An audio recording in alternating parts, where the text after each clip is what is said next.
नमस्कार दोस्तों, मैं आपका दोस्त रजनीकांत ओझा। जब हनुमान जी लंका में जाकर अकेले ही रावण के पुत्र अक्ष कुमार सहित बहुत से राक्षसों को मार डालने के बाद लंका को जलाकर अपने बल और पराक्रम का संकेत दे देते हैं, तो वहाँ के राक्षस ये सोचकर डर जाते हैं कि जब अकेले एक बानर इतना तबाही मचा दिया तो राम की पूरी सेना जब लंका पर चढ़ाई करेगी तो हमारा क्या हाल होगा। रावण भी थोड़ा विस्मित होकर राक्षसों का एक सभा बुलाता है और अपने मंत्रियों और सेनापतियों से विचार विमर्श करता है कि लंका को एक बानर जलाकर चला गया और उधर राम अपनी सेना लेकर आक्रमण करने वाले हैं। अब हमें क्या करना चाहिए, क्योंकि सीता जी को तो वो छोड़ नहीं सकता और राम से संधि भी नहीं कर सकता। फिर रावण के मंत्रियों ने उससे जो कहा वह जानने योग्य है। रावण के एक मंत्री ने कहा, राजन, हमारे पास शक्ति, त्रिशूल एवं भालों से सजी विशाल सेना है, फिर आप विषाद क्यों कर रहे हैं? आपने तो भोगवतीपुरी में जाकर नागों को भी युद्ध में हरा दिया था, फिर कैलाश शिखर के निवासी कुबेर को भारी मारकाट मचाकर वश में कर लिया था और उसका पुष्पक विमान छीन लिया था।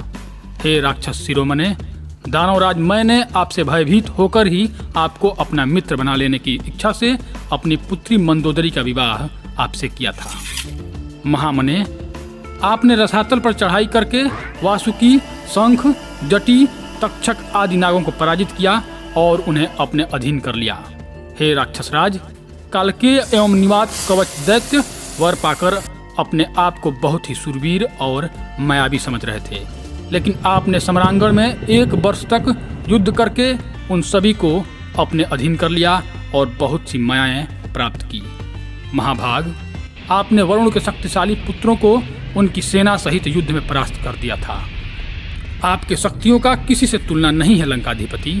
राजन, आपने यमलोकपुरी में जाकर यमराज के सागर जैसी सेना को मत डाला था और मृत्यु को भी अपने अधीन कर लिया था। पहले यह पृथ्वी विशाल वृक्षों के समान इंद्रतुल्य पराक्रमी बहुसंख्यक क्षत्रिय वीरों से सुशोभित थी।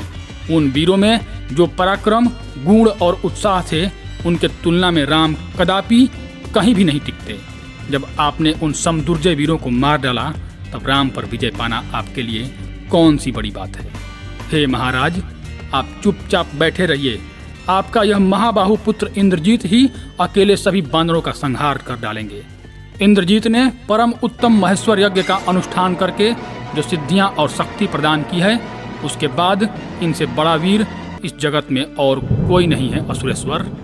यह इंद्र विजयी इंद्रजीत समस्त दिक्पालों, यक्षों, वसुओं, मरुदगण और नागों को हराकर समस्त ब्रह्मांड में किसी भी शत्रु के लिए अकाट्य हो गए हैं। फिर इनके सामने 2 तपस्वी मनुष्य कितना देर टिक सकते हैं? हे त्रिलोकपति, साधारण मनुष्य और बानरों से प्राप्त हुई इस आपत्ति से चिंता करना आपके लिए उचित नहीं है। उसके बाद श्याम मेघवर्ण के समान रावण का सेनापति प्रहस्त बोला, महाराज, हम लोग देवता, गंधर्व, पिशाच, सर्प और पक्षी सभी को पराजित कर सकते हैं, फिर उन 2 मनुष्यों को रणभूमि में हराना कौन सी बड़ी बात है?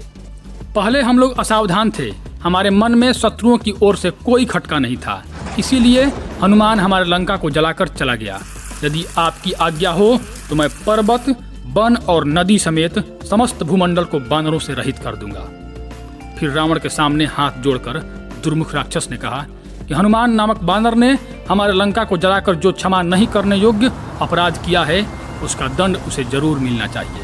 मैं आकाश मार्ग से अभी जाकर सभी बानरों को खदेड़ दूंगा, भले वो समुद्र में, आकाश में या रसातल में ही क्यों न छुप जाएं। फिर विभीषण सभी को युद्ध न करने का सलाह देने लगते हैं, लेकिन रावण उनके बातों से सहमत नहीं होता। तो धन्यवाद दोस्तों, मिलते हैं इसके अगले एपिसोड में। तब तक के लिए आप मेरे चैनल को सब्सक्राइब कर दें। धन्यवाद।